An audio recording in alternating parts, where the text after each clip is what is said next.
Եվրոպական միությունը պետք է վաղը գումարվելիք երկօրյա գագաթնաժողովում որոշում կայացնի Ուկրաինայի ֆինանսավորման վերաբերյալ։ Ստրասբուրգում դիմելով Եվրոպական խորհրդարանի պատգամավորներին, Եվրոպական հանձնաժողովի նախագահ Ուրսուլա ֆոն դեր Լայենը ասել է, թե գագաթնաժողովը չի կարելի հետաձգել։ Միությունը անցած շաբաթ սառեցրել է ռուս-ուկրաինական պատերազմի կապակցությամբ Եվրոպայում առգրավված ռուսական դրամական միջոցներն ու արժեթղթերը։ Դրանք կարող են փոխանցվել Ուկրաինային որպես հատուցում պատերազմի ընթացքում պատճառված վնասի համար։ Եվրոպայում Ռուսաստանի կենտրոնական բանկի ավանդների ընդհանուր գումարը 210 միլիարդ եվրո է, ինչը հավասար է մոտ 247 միլիարդ ամերիկյան դոլարի։ Ավանդների մեծ մասը 193 միլիարդ եվրո սեպտեմբերի վերջի դրությամբ պահվել է Բելգիայում տեղակայված Euroclear ֆինանսական հաստատությունում։ Բելգիան որևէ կերպ չի օգտագործում ավանդը, քանի որ առնվազն տեսականորեն կարող են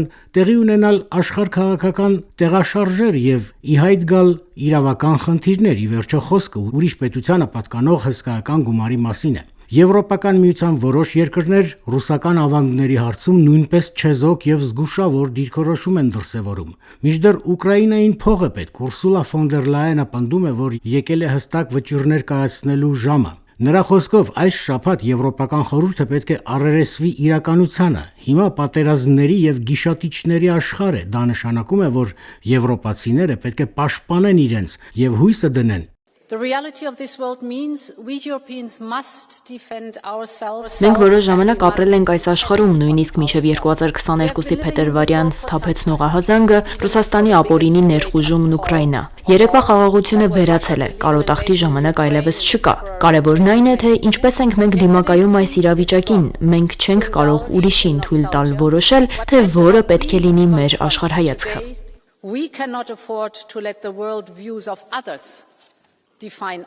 Ուրսուլա ֆոն դեր Լայենը նշել է, որ կա գործելու երկու տարբերակ, մեկը ավանդն է, մյուսը փոխառությունը։ Հարկ է ընտրություն անել։ Մեկ բան է հստակ՝ միությունը պարտավոր է սատարել Ուկրաինային։ Անցած շաբաթ ընդունվել է ռուսական ավանդները սառեցնելու որոշումը։ Եվրոպական հանձնաժողովի նախագահի փոխանցմամբ դա շատ լուրջ քաղաքական ուղերձ է։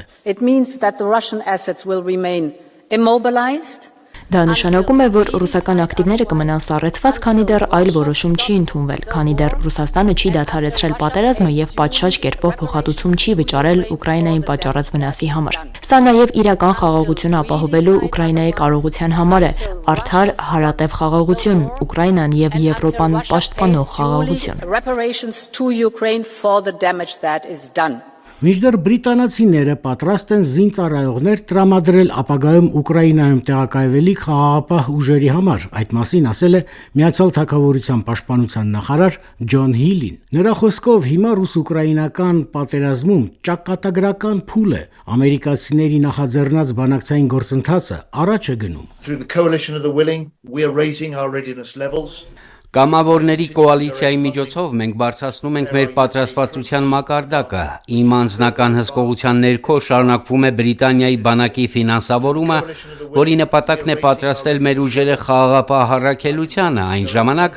երբ խաղաղություն կհաստատվի եւ մենք կարողանանք ցամաքային եւ օդային ուժեր ուղարկել։